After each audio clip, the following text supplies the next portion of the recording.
BBC প্রবাহে আপনাদের সবাইকে স্বাগত জানাচ্ছি আমি শারমিন রমা। শুরুতেই দেখে নেব আজ কি থাকছে।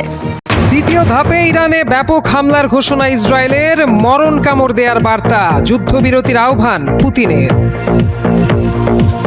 দ্বিতীয় বিশ্বযুদ্ধের পর প্রথমবারের মতো ভয়ঙ্কর টর্পেডো দিয়ে হামলা চালায় যুক্তরাষ্ট্র, চূর্ণ বিচূর্ণ তেহরানের যুদ্ধজাহাজ, নীরব মৃত্যু বলে আখ্যা। ইসরায়েলকে গুড়িয়ে দিতে নতুন মিশনে ইরান, একের পর এক ছোড়া হচ্ছে ভয়ঙ্কর ক্লাস্টার বোমা, দিশেহারা তেল আবিব। ইরানে পাল্টা হামলা জোরদার করেছে যুক্তরাষ্ট্র, বাস্টার বোমের আঘাতে বিপর্যস্ত ইরানের মিসাইল বাংকার, দাবি মার্কিন কর্মকর্তার। ইরানের বিরুদ্ধে যুদ্ধে জড়াতে পারে পাকিস্তান, সৌদির সঙ্গে প্রতিরক্ষা চুক্তিতে আটকা ইসলামাবাদ, দিল সতর্ক বার্তা। যুদ্ধের মধ্যে এবার পারমাণবিক মিসাইলের পরীক্ষা চালালো যুক্তরাষ্ট্র, শেষ পর্যন্ত পারমাণবিক বোমা ব্যবহার নিয়ে উঠছে প্রশ্ন, পূর্ব পরিকল্পিত দাবি মার্কিন সেনাবাহিনীর। এবার ভয়াবহ মোড় নিয়েছে ইরান ও ইসরায়েল উত্তেজনা। শুক্রবার ইসরায়েলি সামরিক প্রধান লেফটেন্যান্ট জেনারেল ইয়াল জামির এক টেলিভিশন বার্তায় হুঁশিয়ারি দিয়ে বলেন, ইরানের বিরুদ্ধে ইসরায়েলের অভিযান এখন পরবর্তী ধাপে প্রবেশ করেছে। এই ঘোষণার পর মধ্যপ্রাচ্যের যুদ্ধ পরিস্থিতি আরও জটিল হয়ে উঠেছে। এই পর্যায়ের মূল লক্ষ্য হল ইরান সরকারের ভিত দুর্বল করে দেওয়া এবং দেশটির সামরিক সক্ষমতাকে পুরোপুরি ধূলিসাৎ করা। শুক্রবার ভোরে তেহরানের নতুন করে বড় ধরনের হামলা হওয়ার পরপরই এই বক্তব্য সামনে আসে। এই শীর্ষ সামরিক কর্মকর্তা বলেন, ইরানের জন্য সামনে আরও কিছু সামরিক বিস্ময় অপেক্ষা করছে, যা তিনি এখনই জনসম্মুখে প্রকাশ করতে ইচ্ছুক নন। আল জাজিরার প্রতিবেদন অনুযায়ী জামিরের এই মন্তব্য তেহরানের উপর সামরিক চাপ বহু গুণ বাড়িয়ে দিয়েছে। আন্তর্জাতিক বিশ্লেষকরা মনে করছেন, এই পরবর্তী ধাপ অঞ্চলটিতে দীর্ঘমেয়াদী প্রভাব ফেলতে পারে। জটিল থেকে জটিলতর হচ্ছে ইরান ইসরায়েল যুদ্ধ পরিস্থিতি। হামলা পাল্টা হামলায় নিহত, আহত ও ধ্বংসাবশেষের সারি হচ্ছে দীর্ঘ। যুদ্ধের প্রভাব পড়ছে ভূ রাজনীতি সহ বৈশ্বিক অর্থনীতিতে। যুদ্ধে কেউ সমর্থন দিচ্ছে ইসরায়েল যুক্তরাষ্ট্রকে, আবার কারো সমর্থন ইরানের পক্ষে। নানা দেশ দিচ্ছে নানা বার্তা। এবার মধ্যপ্রাচ্যে যুক্তরাষ্ট্র, ইসরায়েল ও ইরানের মধ্যে চলমান সংঘাত থামাতে সাময়িক বিরতির আহ্বান জানিয়েছে রাশিয়া। এতে বেসামরিক মানুষের প্রাণহানি কমানো সম্ভব হবে বলে জানায় দেশটির পররাষ্ট্রমন্ত্রী সের্গেই ল্যাভরভ। ইরাকি সংবাদ মাধ্যম শাফাক নিউজ এক প্রতিবেদনে এ তথ্য দিয়েছে। প্রতিবেদন অনুযায়ী বৃহস্পতিবার এক বিবৃতিতে ল্যাভরভ সতর্ক করে বলেন, এই সংঘাত ছড়িয়ে পড়লে উপসাগরীয় দেশগুলো বড় ঝুঁকির মুখে পড়তে পারে। তিনি আরো বলেন, চলমান উত্তেজনা থেকে ইরানের কোনো লাভ হচ্ছে না। ল্যাভরভ যুক্তরাষ্ট্রের সমালোচনা করে বলেন, ওয়াশিংটন ইরানের সরকারকে ক্ষমতা থেকে সরাতে চাইছে এবং মনে করছে বর্তমান নেতৃত্বের অস্তিত্ব থাকার অধিকার নেই। এদিকে রাশিয়ার উপপররাষ্ট্রমন্ত্রী সের্গেই রিয়াবকভ জানিয়েছেন, ইরান সংকট নিয়ে মস্কো ও ওয়াশিংটনের মধ্যে আলাদা কোনো দ্বিপক্ষীয় আলোচনা নেই। বিষয়টি নিয়ে কেবল আন্তর্জাতিক বিভিন্ন ফোরামে আলোচনা হচ্ছে। যুক্তরাষ্ট্র ইসরায়েলের বিরুদ্ধে চলমান যুদ্ধে যেন একের পর এক চমক দেখাচ্ছে ইরান। এবার ইসরায়েলকে লক্ষ্য করে ভয়ঙ্কর ক্লাস্টার ব্যালিস্টিক মিসাইল ছুড়েছে তেহরান। তেল আবিবের আকাশে দেখা যায় একসাথে ডজনকে ডজন বোমা পড়ছে। সাথে সাথে সাইরেন বাজানো হয়, সতর্ক করা হয় ইসরায়েলিদের, যে যেখানে আছে তারা যেন নিরাপদ আশ্রয়ে চলে যায়। এরপরই ছুটাছুটি শুরু হয়ে যায়। ছড়িয়ে পড়া ভিডিও ফুটেজে দেখা যায় তেল আবিবের আকাশে বৃষ্টির মতো বোমা পড়ছে। ইসরায়েলি সামরিক বাহিনী জানিয়েছে, ইরান তাদের দিকে ছোড়া কিছু ব্যালিস্টিক ক্ষেপণাস্ত্রে ক্লাস্টার বোমা ওয়ারহেড ব্যবহার করেছে। ভিডিও ফুটেজে দেখা গেছে আকাশ থেকে একাধিক ছোট বিস্ফোরক মাটির দিকে আছড়ে পড়ছে। ধারণা করা হচ্ছে এগুলো ক্লাস্টার বোমার সাবমিউনিশন। এই ধরনের ব্যালিস্টিক ক্ষেপণাস্ত্রের ওয়ারহেড মাটির দিকে নামার সময় মাঝ আকাশেই খুলে যায়। এরপর এর ভেতর থেকে প্রায় 20টির মতো ছোট বিস্ফোরক ছড়িয়ে পড়ে। প্রতিটি সাবমিউনিশনে প্রায় 2.5 কেজি বিস্ফোরক থাকে এবং সেগুলো প্রায় 8 কিলোমিটার ব্যাসার্ধের এলাকায় ছড়িয়ে পড়তে পারে। বিশেষজ্ঞদের মতে ক্লাস্টার বোমা অত্যন্ত বিপজ্জনক অস্ত্র, কারণ এর অনেক সাবমিউনিশন বিস্ফোরিত না হয়ে মাটিতে পড়ে থাকতে পারে, যা পরে সাধারণ মানুষের জন্য প্রাণঘাতী হয়ে উঠতে পারে। ফলে খুব সহজেই ইসরায়েলকে ছেড়ে দিচ্ছে না ইরান, এটা বলা যায়। একই সাথে ড্রোন হামলার ফুটেজও প্রকাশ করেছে তেহরান। ইরান ইসরায়েল চলমান সংঘাত ক্রমেই ভয়াবহ রূপ নিচ্ছে। যুদ্ধে আধুনিক নানা সমরাস্ত্রের ব্যবহার দেখছে বিশ্ব। একে অপরকে কাবু করতে এগুলোর ব্যবহার বাড়াচ্ছে যুদ্ধরত দেশগুলো। তারই ধারাবাহিকতায় ইরানের ভূগর্ভস্থ ব্যালিস্টিক মিসাইল লঞ্চার এবং নৌবাহিনীর ওপর হামলা আরও জোরদার করেছে যুক্তরাষ্ট্র। মার্কিন B-2 স্টেলথ বম্বার থেকে ইরানের অভ্যন্তরে লুকোনো ব্যালিস্টিক মিসাইলের মজুত রাখার লক্ষ্যবস্তুগুলোতে কয়েক ডজন 2000 পাউন্ডের বাংকার বাস্টার বোমা নিক্ষেপ করা হয়েছে।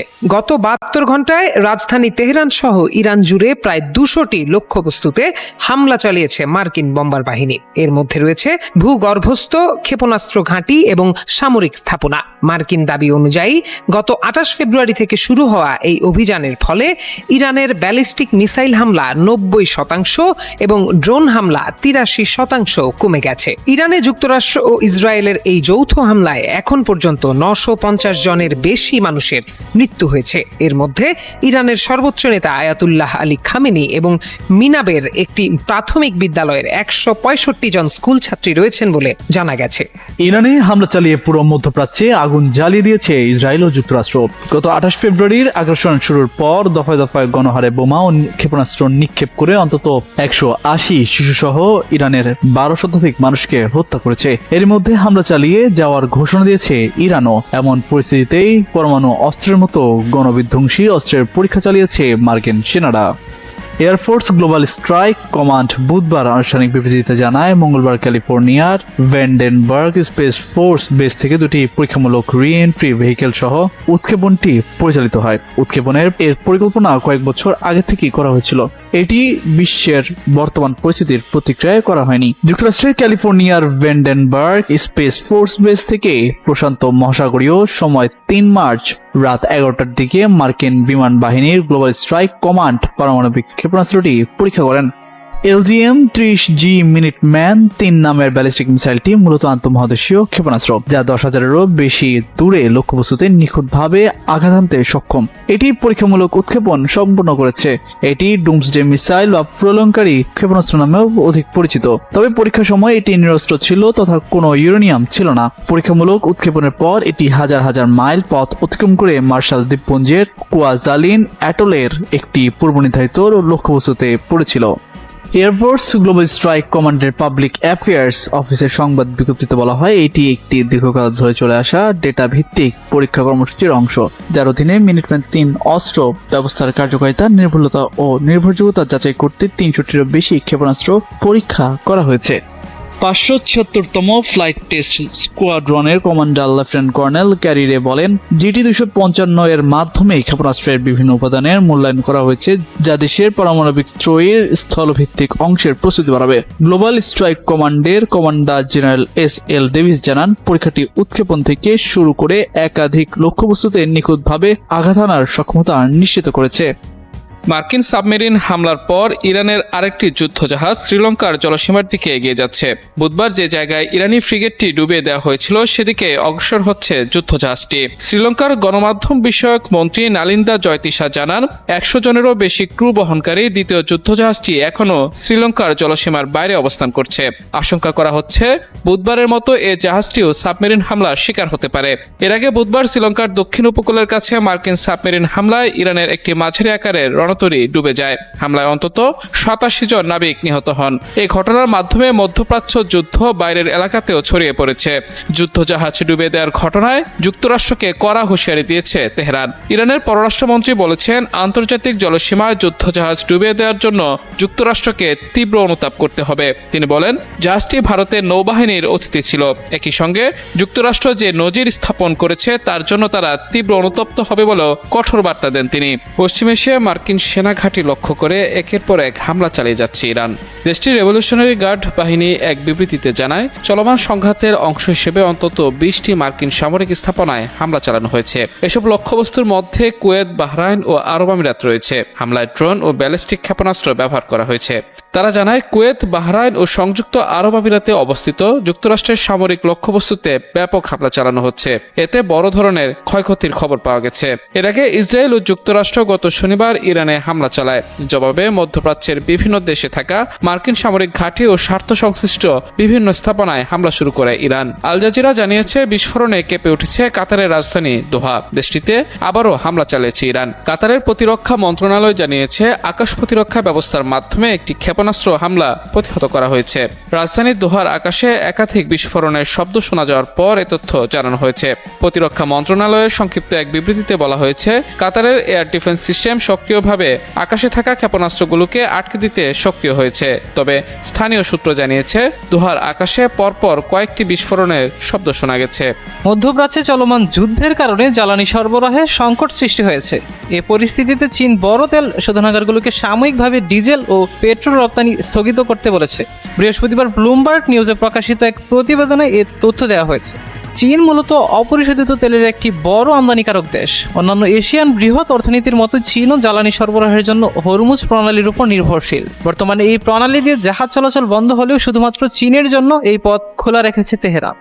বাণিজ্য বিশ্লেষণকারী প্রতিষ্ঠান কেপলারের তথ্য অনুযায়ী গত বছর সমুদ্রপথে চীনের সরাসরি অপরিশোধিত তেলের 57% এসেছে মধ্যপ্রাচ্য থেকে। ব্লুমবার্গের প্রতিবেদনে বলা হয়েছে, বেজিংয়ের শীর্ষ অর্থনৈতিক পরিকল্পনা সংস্থা ন্যাশনাল ডেভেলপমেন্ট অ্যান্ড রিফর্ম কমিশনের কর্মকর্তারা তেল শোধনাগারগুলোর প্রতিনিধিদের সঙ্গে বৈঠক করেছেন। সেখানে তারা মৌখিকভাবে পরিশোধিত জ্বালানি রপ্তানি সাময়িকভাবে বন্ধ রাখার নির্দেশ দেন।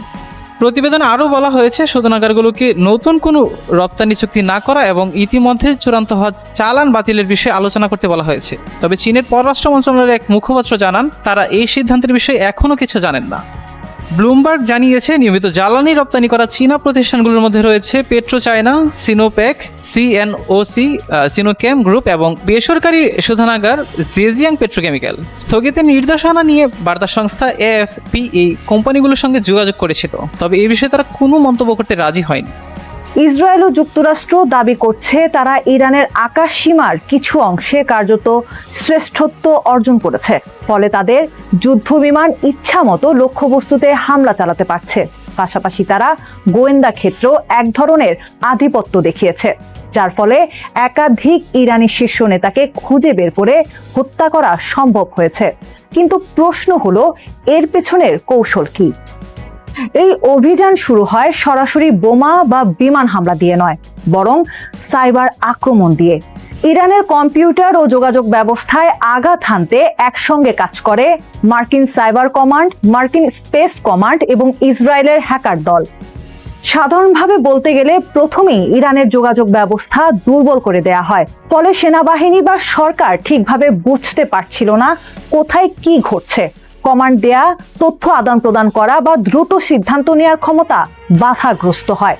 আর এই সুযোগেই মার্কিন বাহিনী বিভিন্ন স্থানে শীর্ষ নেতাদের উপর একযোগে হামলা চালায়। এই লক্ষ্যভিত্তিক হামলার পেছনে ছিল দীর্ঘমেয়াদী গোয়েন্দা নজরদারি। সেন্ট্রাল ইন্টেলিজেন্স এজেন্সি সিআইএ এবং মোসাদ সহ অন্যান্য সংস্থা কয়েক মাস ধরে ইরানি কর্মকর্তাদের গতিবিধি পর্যবেক্ষণ করছিল। বিশ্লেষকদের মতে এটি সম্ভব হয়েছে দুইভাবে: ইরানের কমিউনিকেশন সিস্টেমে দীর্ঘদিন প্রযুক্তিগত অনুপ্রবেশ এবং স্থলভাগে মানব গোয়েন্দা নেটওয়ার্ক। আর এ ফলাফলও যথেষ্ট প্রভাবশালী হয়। নিহতদের মধ্যে ছিলেন সেনাপ্রধান, প্রতিরক্ষা মন্ত্রী এবং বিপ্লবী গার্ডের প্রধান। এছাড়া হামলায় ইসরায়েলের নেতৃত্ব থাকার কথাও বলা হচ্ছে। মার্কিন যুক্তরাষ্ট্র জানিয়েছে, প্রথম আঘাতে তারা ইরানের কমান্ড ও নিয়ন্ত্রণ ব্যবস্থা, ব্যালিস্টিক ক্ষেপণাস্ত্র সাইট ও গোয়েন্দা অবকাঠামো লক্ষ্য করেছে।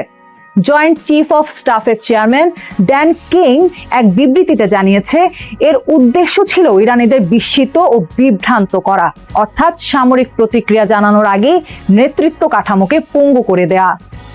খবর রয়েছে, ইরান সম্ভবত লক্ষ্যভিত্তিক হত্যার ঝুঁকি সম্পর্কে সচেতন ছিল। কর্মকর্তাদের মৃত্যুর ক্ষেত্রে বিকল্প উত্তরসূরি মনোনীত করতে বলা হয়েছিল এবং তাদের পরিচয় গোপন রাখার নির্দেশ দেওয়া হয়েছিল। তবু বিস্ময়করভাবে 28 ফেব্রুয়ারি সকালে শাসন ব্যবস্থার কয়েকজন জ্যেষ্ঠ ব্যক্তি বৈঠকে উপস্থিত ছিলেন। এ কারণে হামলায় একাধিক শীর্ষ ব্যক্তির মৃত্যু সম্ভব হয়েছে। নেতৃত্বের উপর আঘাত স্বল্পমেয়াদে ইরানের প্রতিক্রিয়ার সমন্বয় কঠিন করে তুলতে পারে, তবে ঝুঁকিও রয়েছে। মধ্যপ্রাচ্য জুড়ে ছোড়া ক্ষেপণাস্ত্র ও ড্রোন হামলা কি পুনর্নির্ধারিত পরিকল্পনা অনুযায়ী চলছে, নাকি স্থানীয় কমান্ডারদের নিজের উদ্যোগে, নাকি এখনো কার্যকর কোনো কেন্দ্রীয় কমান্ড রয়েছে? এই প্রশ্নের কোনো স্পষ্ট উত্তর নেই।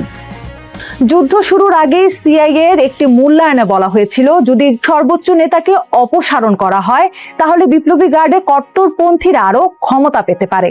নতুন নেতৃত্বের সামনে মূল প্রশ্ন হবে, ইরান কি যুদ্ধ চালিয়ে যাবে, নাকি আলোচনায় গিয়ে মার্কিন দাবির কিছু বা সব মেনে নিয়ে শাসন ব্যবস্থা টিকিয়ে রাখবে? তবে যদি ধারাবাহিকভাবে নেতাদের হত্যা চলতে থাকে তাহলে আলোচনার সুযোগ সংকুচিত হয়ে যাবে। ইতিহাস বলছে শুধু বিমান বা সামরিক শক্তি দিয়ে কোনো দেশের সরকার সরাসরি বদলানো সম্ভব নয়। আর যুক্তরাষ্ট্র মাটিতে সেনা পাঠানোর ইচ্ছা প্রকাশ করেনি। তবে জানুয়ারিতে বিক্ষোভ দমনের পর যদি নিরাপত্তা ও গোয়েন্দা কাঠামো দুর্বল বা সরিয়ে দেওয়া হয় তাহলে বিদ্রোহের সম্ভাবনা বাড়তে পারে। মার্কিন প্রেসিডেন্ট ট্রাম্প প্রকাশ্যে বিদ্রোহের আহ্বান জানিয়েছেন এবং অস্ত্র সমর্পণকারী নিরাপত্তা সদস্যদের জন্য দায় মুক্তির কথাও বলেছেন। তবে ইরানের শাসক গোষ্ঠী দীর্ঘদিন ধরে ক্ষমতায় রয়েছেন এবং তারা টিকে থাকার জন্য সর্বোচ্চ চেষ্টা করবেন, এমনটাই ধারণা বিশ্লেষকদের। ইসরায়েল ও যুক্তরাষ্ট্রের অগ্রাধিকার এখন শাসন ব্যবস্থার কাঠামোকে যতটা সম্ভব দুর্বল করা। এতে পরিবর্তন আসতে পারে, তবে তার মূল্য দিতে হতে পারে ইরানি জনগণকেই। স্বল্প মেয়াদে এই কৌশল সুবিধা দিতে পারবে, কিন্তু দীর্ঘমেয়াদে এটি ইরানের ভেতরে আরো কট্টরপন্থী নেতৃত্বের উত্থান, অস্থিতিশীলতা কিংবা দীর্ঘস্থায়ী সংঘাতের ঝুঁকিও তৈরি করতে পারে। তাই প্রশ্ন হলো, এই লক্ষ্যভিত্তিক হত্যাকাণ্ড কি শাসন পরিবর্তনের পথ খুলে দিবে, নাকি আরো অনিশ্চয়তা ও সহিংসতার জন্ম দিবে? ইরানের 150টিরও বেশি শহরে হামলা করে সহস্রাধিক প্রাণ কেড়ে নিয়েছে যুক্তরাষ্ট্র ও ইসরায়েল।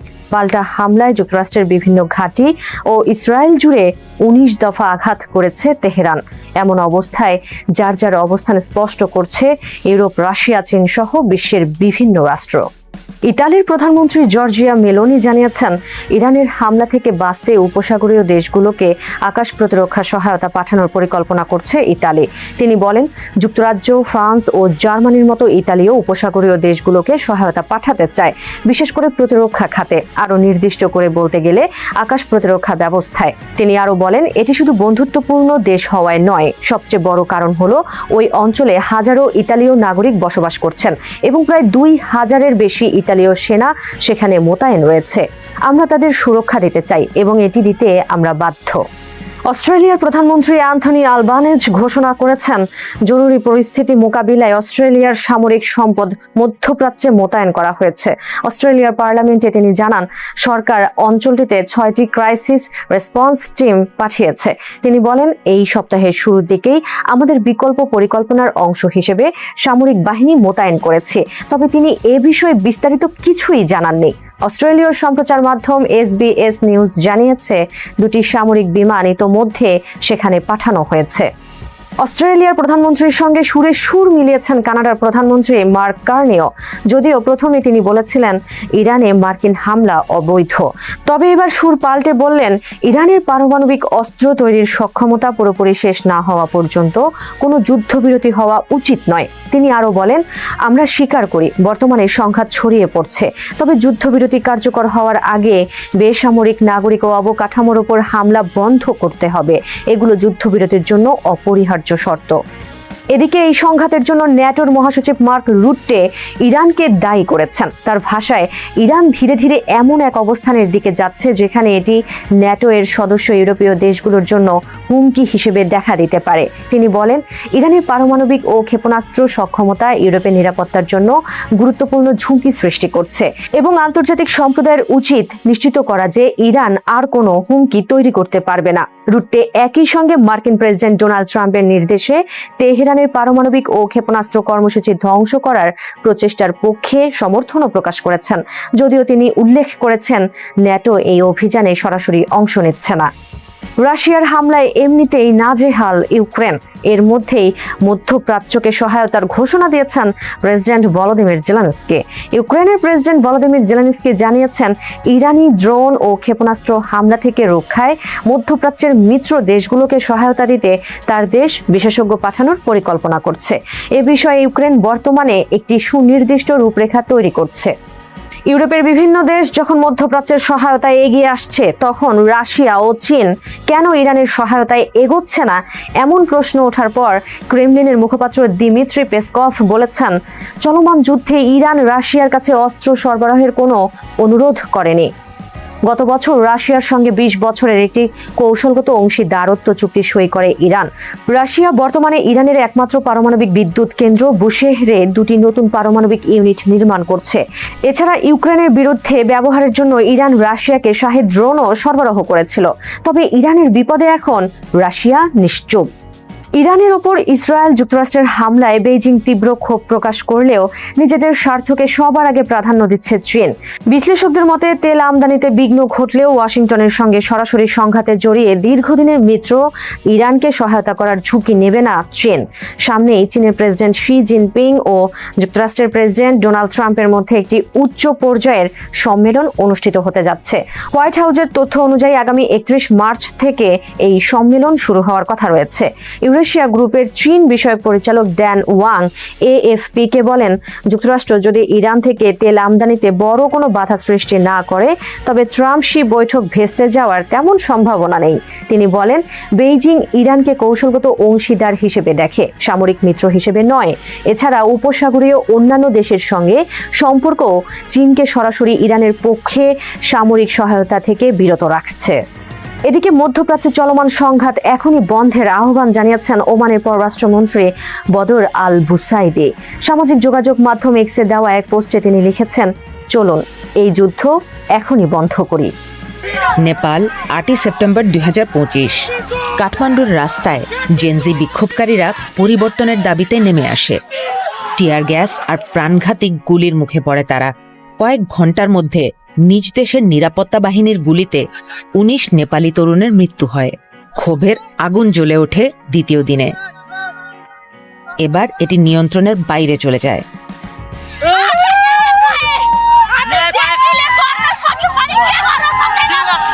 রাস্তায় ধারণ করা 4000-এরও বেশি ভিডিও এবং ফাঁস হওয়া পুলিশের একটি এক্সক্লুসিভ রেডিও রেকর্ডের ভিত্তিতে বিবিসি আই নেপালের সাম্প্রতিক ইতিহাসের সবচেয়ে নাটকীয় 2 দিনের ফরেনসিক বিশ্লেষণ করেছে এবং উদ্ঘাটন করেছে কিভাবে গুলি চালানো হয়েছিল, কে নির্দেশ দিয়েছিল। যে ক্ষোভের ফলে নেপালের সরকার পতন হয়েছিল, তার শুরুটা রাস্তায় না, বরং শুরু হয়েছিল সামাজিক মাধ্যমে। দুর্নীতি ও স্বজনপ্রীতিতে বিরক্ত জেন জি অভিজাত রাজনীতিবিদদের অতিবিলাসী জীবনযাপনকে কটাক্ষ করে নেপো বেবি হ্যাশট্যাগ ব্যবহার করছিল। বাড়তে থাকা অসন্তোষ দমন করতে প্রধানমন্ত্রী কেপি ওলির সরকার এক কঠোর সিদ্ধান্ত নেয়। Now, news from Nepal. The country has cracked down on a number of social media platforms, including Facebook, YouTube, Instagram. কিন্তু দমে না গিয়ে ভার্চুয়াল মেসেজিং প্ল্যাটফর্ম ডিসকর্ড ব্যবহার করে পুনরায় সংগঠিত হয় জেনজি বিক্ষোভকারীরা। 8 সেপ্টেম্বরের মধ্যে তারা কাঠমান্ডুর পথে নেমে আসে। পুলিশ ধারণা করেছিল 3000-এর মতো লোক হবে, কিন্তু বাস্তবে এর চেয়ে বহু গুণ বেশি মানুষ রাস্তায় বেরিয়ে আসে। পুলিশ খুব দ্রুতই প্রচণ্ড চাপে পড়ে যায়। পরিস্থিতি নিয়ন্ত্রণের বাইরে চলে যেতে থাকে, আর বিক্ষুব্ধ জনতা নেপালের সংসদ ভবনের মূল ফটকের দিকে এগিয়ে যেতে থাকে। 11:58 বিক্ষোভকারীরা মুখোমুখি হয় সশস্ত্র পুলিশের। কিছু বিক্ষোভকারী সংসদ ভবন কমপ্লেক্সের ভেতরে ঢুকে পড়ে। 12:30 কারফিউ আদেশ জারি করা হয়। জনসমাগম এখন নিষিদ্ধ।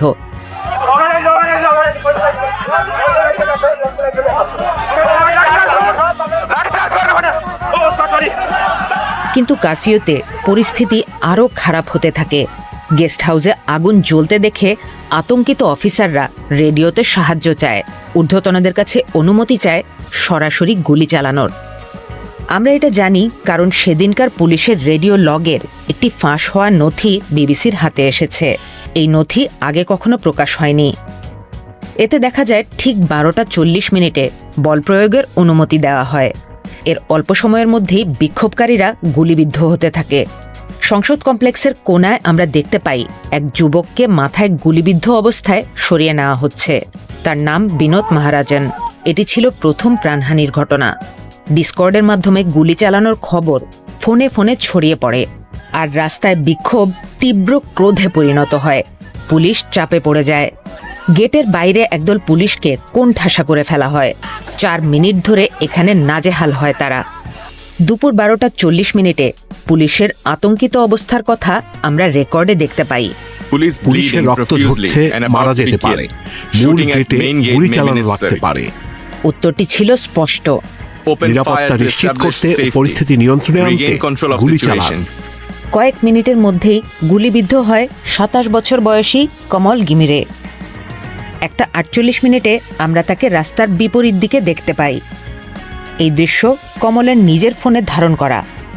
তার ভিডিওতে একদল পুলিশ কর্মকর্তাকে দেখা যায়, অন্তত 2 জনের হাতে হ্যান্ডগান।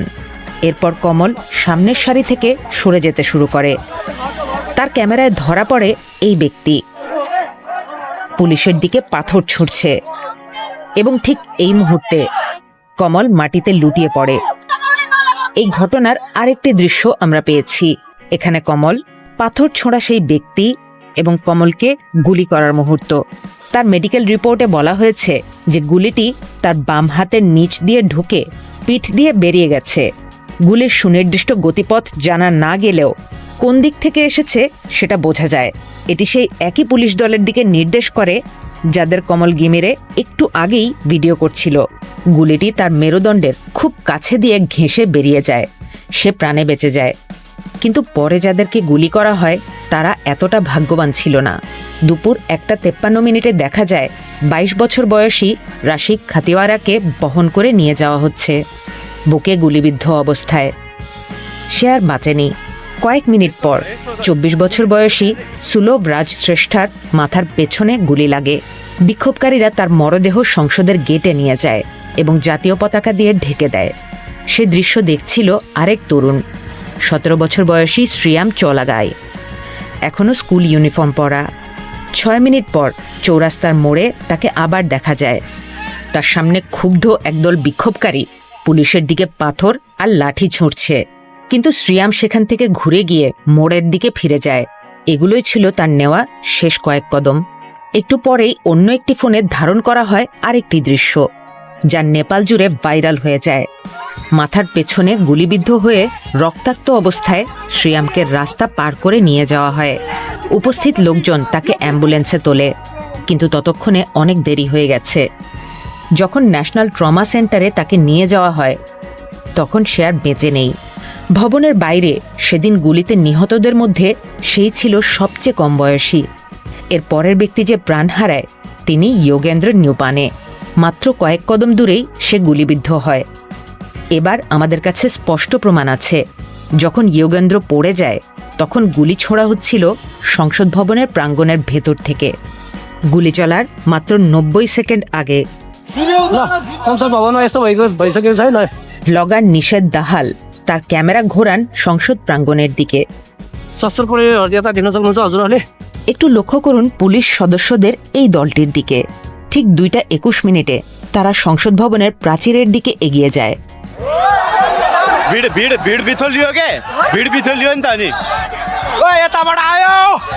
কয়েক সেকেন্ড পরই শোনা যায় 7টি গুলির শব্দ।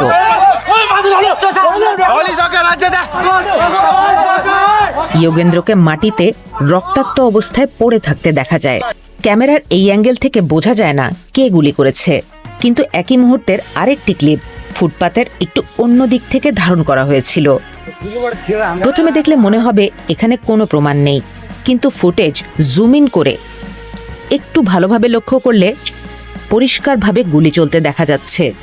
এটাই আমাদের পাওয়া সবচেয়ে স্পষ্ট প্রমাণ যে নিরস্ত্র বিক্ষোভকারীদের সংসদ প্রাঙ্গণের ভেতর থেকে গুলি করা হয়েছে।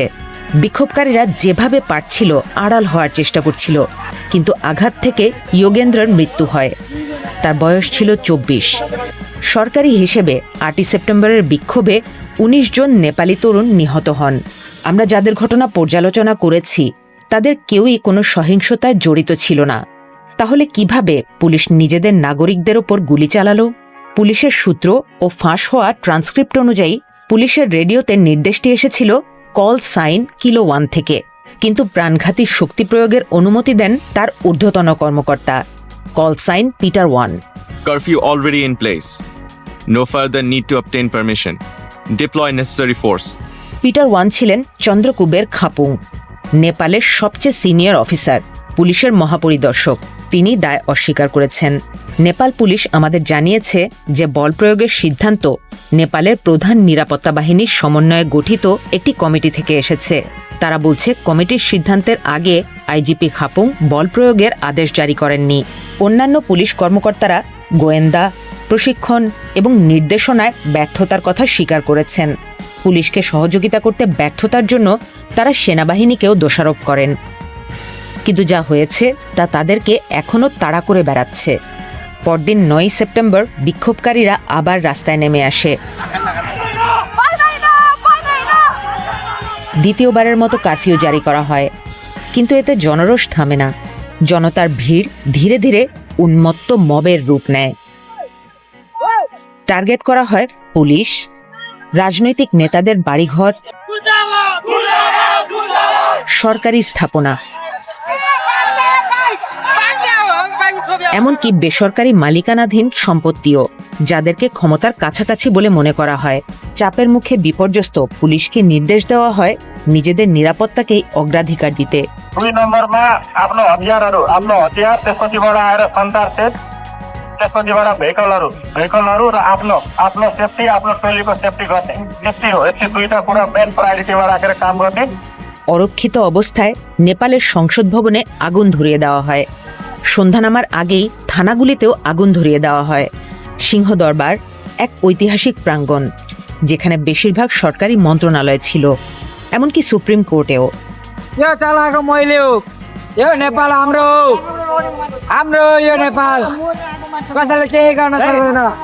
অবশেষে রাত 9টায় সেনাবাহিনী হস্তক্ষেপ করে শৃঙ্খলা প্রতিষ্ঠা করে, যা এখনো বহাল আছে, এবং একজন তত্ত্বাবধায়ক প্রধানমন্ত্রী সুশীলা কার্কিকে নিয়োগ দেওয়া হয়। তার দায়িত্ব নতুন নির্বাচন আয়োজন এবং 8 ও 9 সেপ্টেম্বরের সহিংস পরিস্থিতির তদন্ত নিশ্চিত করা, যা এখনো চলমান। এই তদন্তের কেন্দ্রে একটি মৌলিক প্রশ্ন রয়েছে: এসব হত্যাকাণ্ডের দায় কার, যার ফলে দেশজুড়ে দাবানল ছড়িয়ে গেল? ইতোমধ্যে চেইন অফ কমান্ডের গুরুত্বপূর্ণ ব্যক্তিরা একে অপরকে দোষারোপ করছেন। আমাদের সূত্র বলছে প্রাণঘাতী শক্তি প্রয়োগের অনুমতি এসেছিল নেপালের শীর্ষ পুলিশ কর্মকর্তা চন্দ্রকুবের খাপুংয়ের কাছ থেকে, কল সাইন পিটার 1। অন্যদিকে পুলিশ বলছে সিদ্ধান্তটি এসেছিল জেলা নিরাপত্তা কমিটি থেকে, যার নেতৃত্বে ছিলেন চিফ ডিস্ট্রিক্ট অফিসার ছাবিলাল রিজাল দায় অস্বীকার করেছেন। এমনকি সাবেক প্রধানমন্ত্রী কেপি ওলিও দায় স্বীকার করতে রাজি না।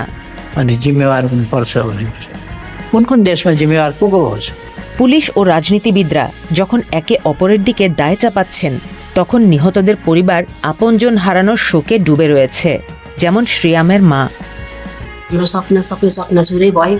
उनीहरूको लागि त एउटा विद्यार्थी गयो, हाम्रो लागि त एउटा संसारै गयो। সবাইকে শুভকামনা জানিয়ে আমি শারমিন রমাজ এখানে বিদায় নিচ্ছি। ভালো থাকবেন।